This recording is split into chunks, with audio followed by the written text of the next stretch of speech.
Hi everyone, in this video I will show you how to use Vheer AI. So first and foremost, what you're going to do here is you have to go to any web browser and then type Vheer AI and create an account. So you have to click this one right here, tap this, and then wait for a couple of seconds. It will take you directly to the home page. And what you're going to do is create an account. So as you can see, there are tons of features that you can use. For example, text to image, image to image, and image to video, and so on.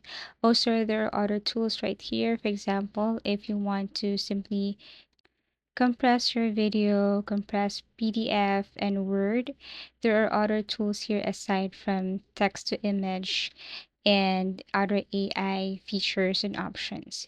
If you want to upgrade your plan, just tap this one right here and then you can upgrade your plan to unlock other features here in Vheer AI. To get started, let's just start this text to image. So what you're going to do is you have to add a prompt right here.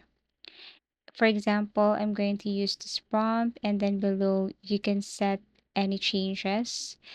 Then generate and you will see the result right away. So I'm going to paste a prompt right here, a prompt that I got from ChatGPT. You can ask ChatGPT for a prompt and then tap on generate and you will see the result right away. As so with the image to video and text to video, you just have to paste the correct prompt or image to image. Just paste the correct prompt right here and just generate. Wait for a couple of seconds and Vheer AI will show you the result. So basically, this is how to use Vheer AI. Thank you so much for watching and see you again in our next video tutorials.